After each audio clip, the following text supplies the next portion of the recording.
Hey everyone, Mike on Monday coming to you. So I'm going to start off with last week's Weed of the Week. Again, we had an annual grass, branched out seed head, tended to get caught up or choked up in the knives of traditional silage cutting and such. That's fall panicum. So thank you for all those who responded on that. This week, we'll go with this particular guy. It too is an annual. This happens to be a broadleaf. It's been around for quite a while, and its cousin water hemp is out there. And the difference between this guy and the water hemp is, see how compact these seeds are in the head, nicely tight. That's one of the main differences. It's easier to tell the difference right now between this one and the water hemp, because our leaves on water hemp are about the same size. Water hemp's got a little brighter, shinier looking leaf, tends not to have as much of this rippled edge.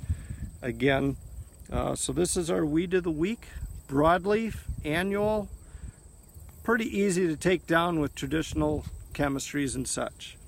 Moving on, got a handful of topics I wanted to touch base on. I just happened to be looking at our website earlier. If you wanted to learn a little bit about zinc and why zinc is valuable to our corn crop and getting that on early to get it off to a good start, check out the website. There's a little article on that.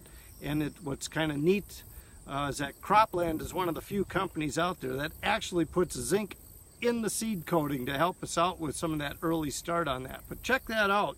Again, that's at countryvisions.com.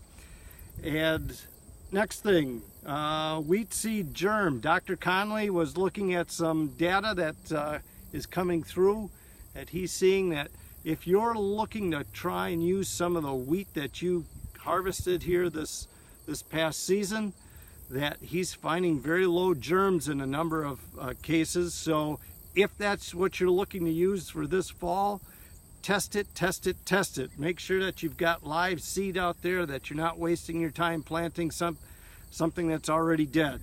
So check that out. And if you're looking for seed, get a hold of Country Visions. It looks like there's going to be a big push on that, where some varieties have already gone into limited supply at this moment. But check with your local branch. We'll get some seed for you if that's the case, if you need some. Silage burn downs. We're starting to do silage burns down on the corn. I did some last Friday, as well as one of my colleagues, Chris, and we had 110-day material that was planted roughly May 8th in that time frame, 74 to 77% on May 16th. That jumped up to about 78% moisture. Again, that was before we got these big rains. That will change the amount of moisture that you've got in there. But for you folks that want to find out what that is, you know, we need roughly 3 stalks. We'll chop that down. At Plymouth, we'll throw it into the Coster tester, and you can bring them in anytime. We've got the station set up, and Luke is going to be helping us get that process taken care of. And then we'll leave your phone number, and we'll give you a shout back with what that moisture turned out to be. For you folks that are near Fond du Lac, they're doing their burn downs this week, so get your samples into those folks over there at the Fond du Lac location. And every week we're going to be doing more and more of them throughout the company, so check the website as far as the locations and such. Yes, I just got to look that's got to get posted. The other thing I wanted to bring to your attention, we as a co-op, every year as the board of directors and the management look at the funds of the company, etc., have this retiring equity and patronage scenario. I just wanted to let you know that we've announced that we'll be retiring about $2 million of equity. And for those old folks from the Kettle Lake side of it, I shouldn't say old, but those people from the Kettle Lake side, roughly $600,000 of those dollars are coming back into that old territory for retired equity. The last thing, or other short topic, our open house was very successful at Plymouth. Thank you for all that turned out and showed up. Loved all your questions, and one of the questions I'm going to respond to was rainfall, rain averages, etc., etc. As most of you know, a lot of us got a lot of water last night, somewhere between 3 and 4 inches in that Plymouth and Random Lake zone, if I can call that. The problem with averages, you sneak in that 3-4 inches of rain right now and it makes it look like, yeah, we got back to normal, blah blah blah.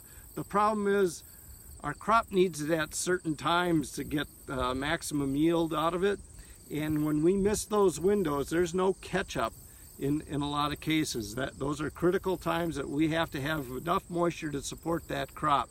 So in a number of cases, we've got fields that this rain event is going to be late for that. We looked at it last week, that 10 to 40 bushel of tip back.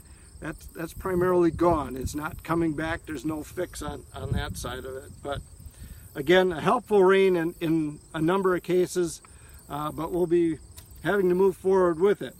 So we talked about rain last night, and one of the things I noticed real easily today was a major change in the canopy of the soybeans out there.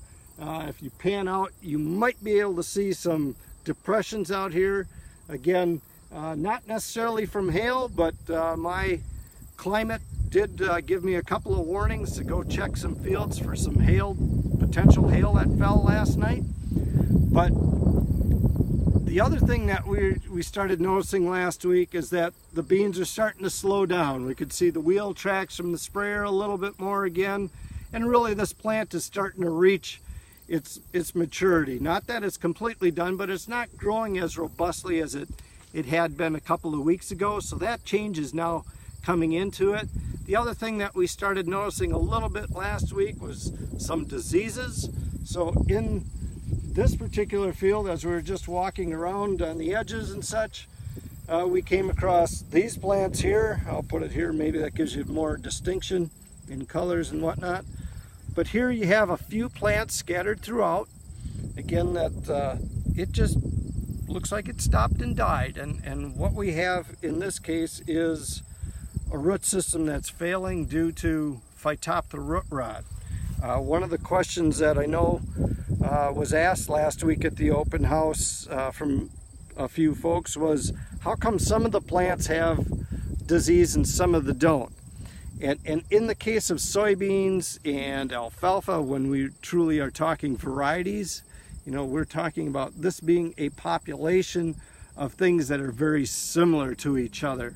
So in this case, we might have very good Phytophthora root rot ratings for this variety, but that doesn't make every plant in here resistant or tolerant to it, whatever that rating it is. Again, it's a population of plants within this variety that tend to have good tolerance or resistance to that. And in most cases, we don't have true resistance that it's 100% that you're never going to get infected.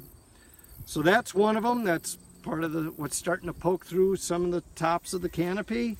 The other that I have here is, even though it looked as though we were going to have very good conditions through the flowering, this happens to be white mold, and it is starting to show itself more and more regularly. Again, it's starting to poke up through the canopy, primarily because the canopy is going backwards a little bit, and these guys are starting to change color so that your eye can pick them out. Again, varietals changes are helpful. We try to use genetics. This happens to be a 30-inch spacing with thinner population, trying to maintain as good of an environment as possible. Again, we try to keep that canopy, what's down and below, dry through that flowering stage. That's typically when this gets introduced. And even though we had reasonable conditions this year, and we made it our attempt for cultural practices, again from 30-inch rows to lower populations to plants that have reasonable tolerance and resistance in the field, and stronger nutrition. Using proper balances on certain nutrients help us fight diseases that even when we use those practices, we're never going to be at 100%. And even though we did a decent job, it's still going to show up a little bit here and there. Again, what happens is mostly we choke out the flow of nutrients up and down this stem.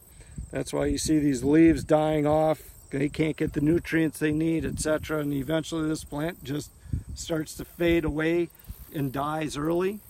Again, keep your eyes open for that. It might be a case that you'll want to be making sure that you get that harvested in a timely fashion for yourself. With that, the sun's starting to come out. It's going to be a warm, toasty one today. Thanks for watching. We'll talk to you next week.